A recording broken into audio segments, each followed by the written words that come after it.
conformément aux instructions du chef de l'État, son Excellence Macky Sall, et du Premier ministre Amadou Ba, pour le suivi régulier et permanent des projets et programmes en cours dans nos différents ministères. Donc j'ai entrepris des visites de chantier au niveau des différentes localités du pays.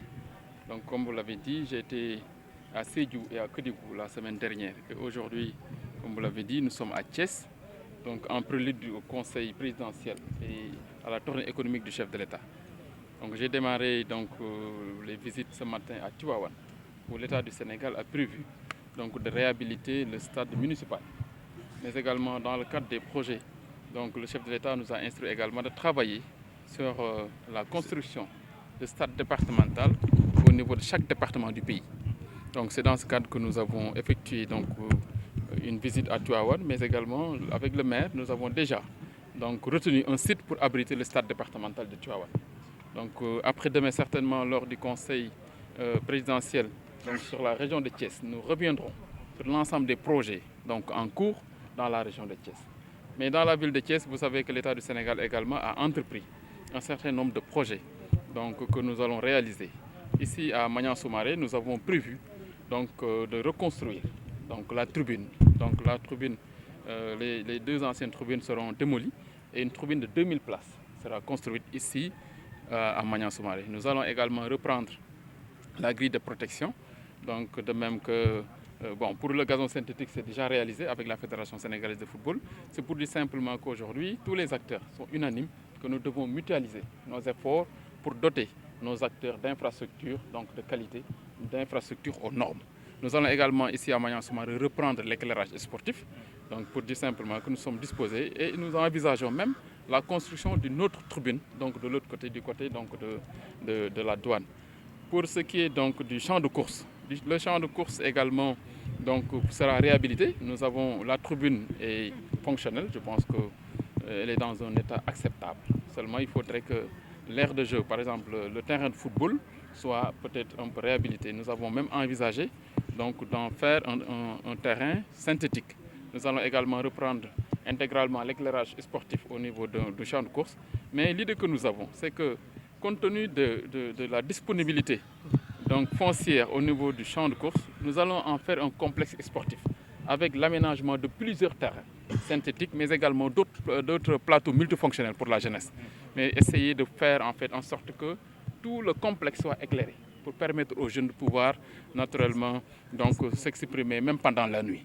Je pense qu'il faudrait capitaliser l'espace du champ de course. Ça, j'ai demandé au directeur des infrastructures d'envoyer déjà très rapidement ses services, mais également avec un architecte pour qu'on puisse faire l'aménagement intégral du champ de course pour un projet sportif intégral que nous allons soumettre au chef de l'État très prochainement. La Dior également est un complexe sportif assez fonctionnel parce que l'État du Sénégal et la Fédération ont déjà consenti à des investissements extrêmement importants là-bas.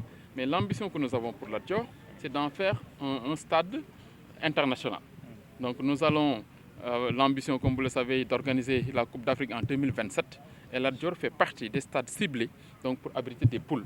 C'est pourquoi l'État du Sénégal est en train de travailler pour en faire vraiment un stade olympique, un stade vraiment moderne, aux normes, avec des tribunes circulaires fermées. Nous sommes mais une piste d'athlétisme déjà, comme c'était le cas avant, mais aussi revoir un peu la capacité et tourner entre 25 000 et 30 000 places. En tout cas, nous travaillons sur ce projet, mais également nous envisageons, comme je l'avais dit, pour ce qui est des sports de combat, c'est-à-dire que ce soit les arts martiaux, taekwondo, karaté et tout ça, vraiment de construire des complexes, ce qu'on appelle nous les palais des sports dans les 14 régions du pays. Donc ça, nous sommes en train de finaliser le projet. Nous avons des partenaires qui se manifestent, mais à terme, l'idée c'est de doter toutes les régions du Sénégal, mais également accompagner toutes les disciplines, disposer d'infrastructures aux normes. Le CNEPS également sera entièrement réhabilité. Nous avons un projet de 4 milliards sur le CNEPS, mais qui sera réalisé sur 2 phases. Nous avons une première phase de 1,5 milliard que nous allons mettre sur le CNEPS, mais après la deuxième phase, c'est vraiment d'en faire un complexe également sportif pour l'équipe nationale, comme on le faisait avant. Donc ça, c'est un peu notre, comme en France, de Clairefontaine, mais également d'autres, comme les complexes dans le Maghreb et autres, vraiment pour pouvoir accueillir l'équipe nationale, donc pour les stages, des renforcements et tout cela. Donc c'est l'idée que nous avons. Donc Thiès va redevenir, à mon avis, pour ce qui est donc du sport sénégalais, donc un hub sportif donc pour l'équipe nationale. Donc sera au centre naturellement donc des regroupements de l'équipe nationale, comme ça a été toujours le cas. Puis et l'accompagnement du football local. Le chef de l'État nous a instruit de travailler avec la fédération et l'ensemble des acteurs donc pour en fait un projet, un schéma d'accompagnement du football local. Donc il a donné déjà l'instruction avant-hier lors de la réception donc, de l'équipe nationale A, donc comment ça s'appelle, l'équipe nationale locale, donc pour qu'on puisse réfléchir déjà donc, sur un schéma, parce que le président de la fédération, de même que certains acteurs avaient exprimé donc, le souhait de voir l'État du Sénégal s'impliquer davantage dans l'accompagnement des clubs. C'est une préoccupation majeure. Nous, à Thiès, comme vous le savez, moi, de tout temps, j'ai été aux côtés des clubs, donc en tant que maire, en tant que président du conseil, mais également en tant que membre du gouvernement. Donc j'ai toujours essayé d'accompagner, mais il faut un accompagnement institutionnel. C'est ça qui est demandé par le chef de l'État, que ce soit l'État, les entreprises, les acteurs privés, que nous tous, qu'on puisse mutualiser nos efforts pour accompagner de manière consistante les équipes. Donc c'est ça qui est recherché et qui est demandé par le chef de l'État et nous y travaillons. Et très prochainement, nous allons convier l'ensemble des acteurs à une journée de réflexion donc, sur ce projet d'accompagnement des clubs du football local. En tournée pour vraiment apprécier l'état des infrastructures sportives. Donc je pense pour les questions politiques, le moment venu, le président Idriss Seck lui-même se prononcera là-dessus. Pour le moment, ce qu'il faut retenir, c'est que le Rewmi est dans la coalition Benno Bokk Yakaar, dirigée par son Excellence le président de la République Macky Sall. Et nous renouvelons notre ancrage dans la coalition Benno Bokk Yakaar et les décisions seront prises par les responsables de la coalition le moment venu.